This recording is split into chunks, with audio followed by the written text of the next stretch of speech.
Last December, I said goodbye to my corporate job after a decade in finance and began creating content online. It wasn't an easy decision to share this journey. I've gotten a lot of questions from my friends asking why I just quit instead of starting this on the side and what pushed me to leave a well-paying job and how life is now, and if I have any genuine advice for those in the corporate world thinking about quitting. And today I'm going to answer all these questions. It took me really a while to decide if I should make this video because one, it's very personal, and two, I didn't want to accidentally offend anyone in the industry. But if my story helps even one person, it's totally worth it. My story began with college in Beijing, followed by a master's in Hong Kong. I started my career as a journalist in Hong Kong, then joined JP Morgan in its asset management division. In 2022, I moved to Switzerland to join a wealth tech firm. Reflecting on the past decade, I've been focused on climbing the corporate ladder, gaining the necessary skills, changing jobs and companies for promotions and salary increase. My first salary was $30,000 a year as a finance journalist, in USD terms, by the way. Over time, my salary increased 50K, 80K, 120, 150, and after moving to Switzerland, it reached 180K, and most of it is base salary. So it's quite a journey.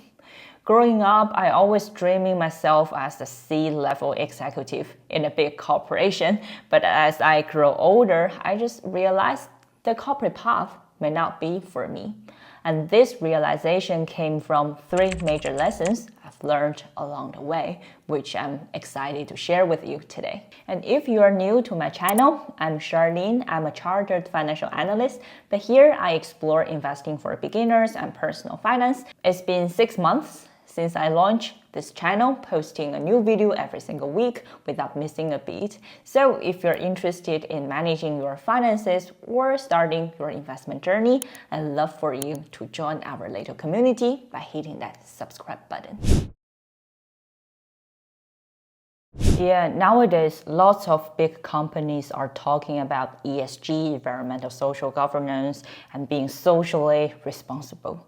But let's be real, do they really care about this? I've got this friend who works as an MD, managing director, at one of the top 3 asset management firms. On my last day in Hong Kong in 2022, just before I was about to move to Switzerland, I got a call from her. I had invited her to my goodbye party, but she couldn't make it. She said, "Sorry, I can't make it today. Sorry, Charlene, because I was laid off today." She told me on the phone. She's a mom with 2 kids, and living in Hong Kong isn't cheap, right? Her kids went to international school, and if I remember correctly, 1 year it would cost 30K in USD. She mentioned it was because of some political things that led to her boss being fired 6 months ago, and somehow that affected her role as well. And then after I moved to Switzerland, something similar happened to another friend of mine. On a rainy day, she was shaken awake by her partner with a really serious look on his face. And he said, "Can we have a talk?" And initially she joked, "What, are you breaking up with me or what?" Because he looked so serious. But then he shared that he had been fired despite being with the firm for over 15 years and leading the department. The firm ended up giving him a very good bad package, but with 3 kids, and being the main earner in the family, it was really tough. Growing up, the advice was always clear out. Study hard, get into a good college, find a stable job, and climb that ladder, work hard, get promoted, and repeat. But stories like these are a sharp reminder, and it keeps reminding me that in the corporate world, no one is irreplaceable, and no matter how high up you are, or how dedicated you are, or how loyal you are to your company. And these kinds of stories are becoming more and more common, no matter if you're in a small firm or a big one, no matter if you're in finance or tech or any other industries, no matter if you're in Asia, in Europe, or the United States. And for me personally, I'm in my 30s, still quite energetic, although not as much as in my 20s, of course. I was thinking if I really wanted to try something, it should be now instead of when I'm in my 40s or 50s. One, you have less to give up. And two, if you really failed one day, which is possible, it's still easier for you to go back to corporate now than 10 or 20 years later. A lot of people love to do the 9 to 5 thing and go on about starting your own business, building a passive income, and the whole don't work for money, let the money work for you thing, urging you to quit your job. But honestly, 80 or more of that is just talks, with very few actually putting those words into action. I've been in the corporate world for 10 years, but I always had a few side projects. I never took them too seriously. For instance, I was a piano teacher on the side during university and my early corporate days as well. I had a Shopify shop that only sold a couple of things after months of work. And I occasionally help companies with thought leadership content. But these were always just side hustles, never my main focus. My full-time job always came first whenever there was a conflict. And when I decided to leave the corporate world last year, it wasn't because I suddenly hated my job. It was something I've been considering for a really, really long time, but just didn't have the courage to act on until then. And before making the leap, I discussed it with my family and some close friends, and some pointed out the bad economy, some questioned how I'd manage in Switzerland without even speaking German, but others were really encouraging. Was I ready? No, especially not mentally. Over my life, I've been seen as a strong, independent, and capable woman by my family and friends. I was the top student, got promoted almost every year for the last decade, and the thought of embracing the unknown was terrifying. What if I failed? What if people laugh at me? And also, despite my experience as a journalist and moderating conferences before speaking on camera, it was new to me as well. I worried whether people would understand my English with a Chinese accent or if it would affect my credibility. But I would say one thought kept nagging at me. We're all going to die in just a few decades. Would I regret not trying this? Waiting for the perfect time means it may never come. And I also know many people just wait to start something like content creation online until they have enough followers or make some money, then consider quitting their jobs. Honestly, with my last job being so demanding and I was leading a team in Asia and Zurich, I was too spent at the end of the day. And if you really ask me to find another 2 hours every day for something else, I just didn't have the energy. And every day after work, I seriously just wanted to lay in bed or maximum hit the gym and sweat a bit. And having just moved to Switzerland in 2022, I wanted to, but I needed to build some meaningful network connections. So basically, that's the reason why I just quit instead of building something on the side. If you always wanted to be ready, I feel I would never be ready. And if I always have a plan B, I feel like I would never really commit to plan A fully. And in the end, I thought I don't have small kids.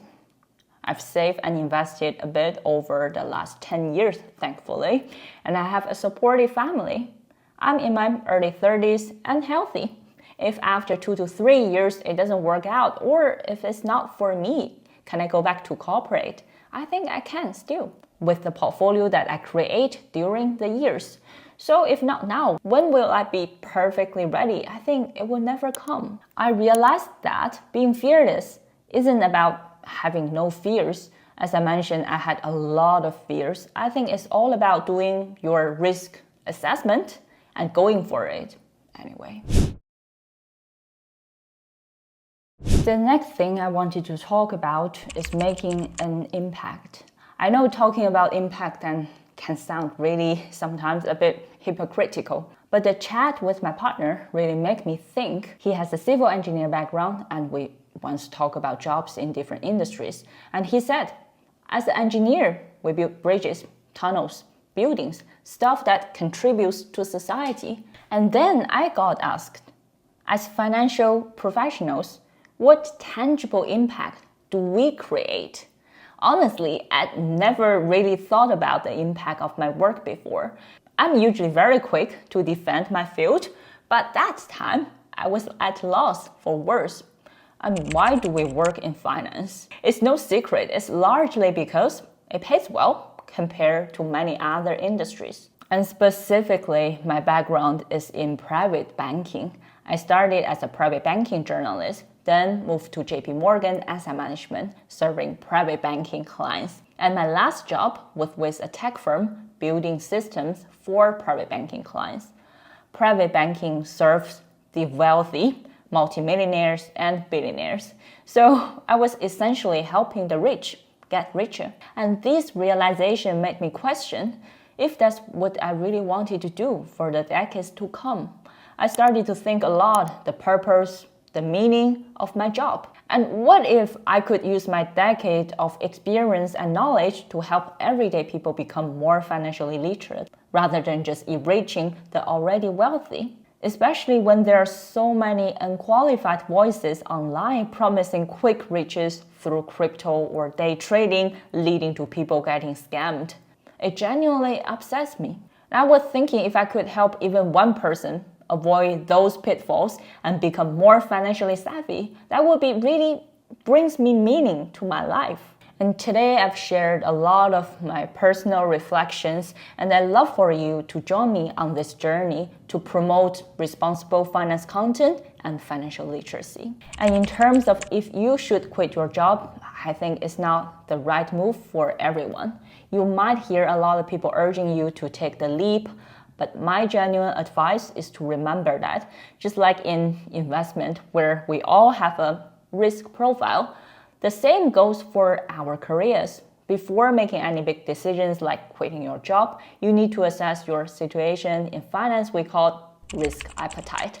Do you have kids? Do you have mortgage? Do you have a partner? And how stable your relationship is?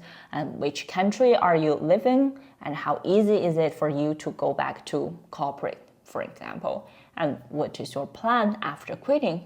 But also, don't overthink. We all die in a few decades. Overthinking kills us. If you like this video, you will definitely like my videos on my life at JP Morgan and how I earned my first million by 31. I hope you find this video helpful and give me a like and subscribe, and I will see you in the next video.